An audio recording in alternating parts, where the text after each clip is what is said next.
I've been doing a lot of thinking lately, and it's been about credit card debt. Am I in credit card debt? Yes. Am I a financial expert? No. But it's been weighing on me so much lately. I was like, I just need to get this out. Credit card debt is terrible. And in my 20s, I don't know what my problem was. I don't feel like I fully understood the burden that comes with the interest with the credit card if you don't pay it off at the end of the month. And I don't know why I kept spending money, but in my head I thought, I have a job, I have money, I'm getting paid, I can use my credit card and I'll pay this off later, I guess.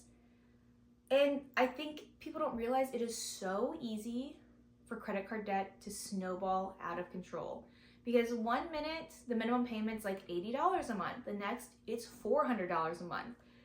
And that is a substantial difference and could be make or break for some people in making their minimum payments, okay? I'm in my 30s now, so I've got a little bit more serious about my finances, and I'm just kind of having that, oh shit, you made some mistakes. Now, I don't really regret my 20s because I feel like they were really fun. And it was amazing.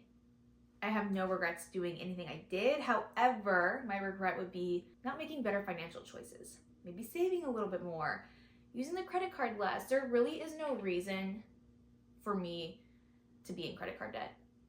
I lived in a really cheap apartment that was cute, by the way. It wasn't a dump. And I had a good paying job. I just made really bad decisions. So just the other day, I went back and looked at some old credit card statements from like several years ago. $200 at Sephora, $200 at Abercrombie. Why? Oh my God, I wouldn't do that today at all. And that's the crazy part. And like, I look back, I'm like, you really just weren't thinking. Like, you just needed the makeup so bad. You needed the clothes so bad. And I don't know if I had this awakening after I deleted TikTok. By the way, I deleted it a year ago, and my need to spend and want more has drastically decreased. So that's helped. I also have a baby, and I felt like, okay, it's time to get a little bit more serious. Like, more people than just me are depending on this income. So I have paid off 50% of my debt, which I'm really proud of, but it's still like this burden of money that I owe.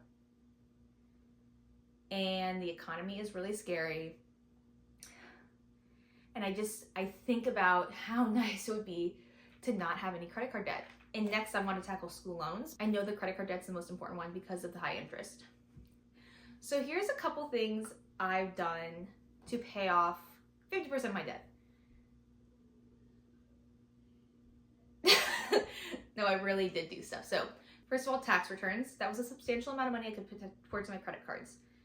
I temporarily canceled Netflix. I'm sorry, but their prices go up every single month. It's insane. So I canceled it for several months, got it back, and then I could watch more shows at once. And I haven't canceled it again because I do have a few more shows coming out, but I'm going to cancel it again.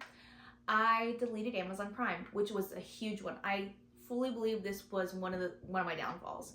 My husband has access to Prime, but anything I need, I send to him to buy because I'm not going to just send him a bunch of random crap I see on Amazon to buy.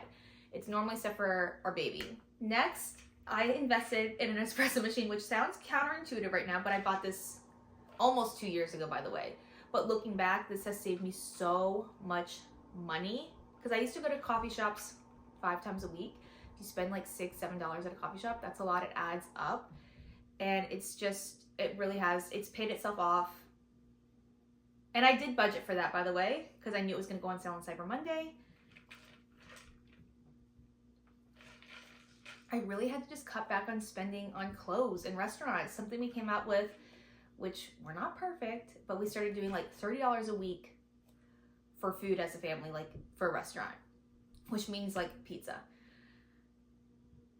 And it honestly worked quite well. Like, we were really saving a lot of money by not doing that. But it's hard because we do like to socialize and go out. So I feel like there's give and take with paying off this debt. But like, I've been so committed to it, and just like, I just have to think about the end goal, the delayed gratification, which is being credit card debt free and not having this burden on my shoulders. Like, think how nice that feels. I'm sorry, like, listen to me, whatever you have in your Sephora cart right now, put it back. Do you need it? unless you're like desperately out of like a foundation that you use every single day. Like shampoos. There's things you do need, but there's a lot of things you don't need. And so that's my advice for anybody who is wondering how to get out of this. Honestly, deleting TikTok helped me so much because I stopped my overconsumption and wanting to spend money. So maybe delete TikTok or get off social media. I don't know what's cool right now or what's trending or what's viral. Another thing I started doing was deleting other subscription-based programs. So like I have things that I use periodically, like Adobe for editing videos or editing pictures, because I used to really be into that a long time ago, but I still had the accounts. I'm like, well, what if I need to use it again?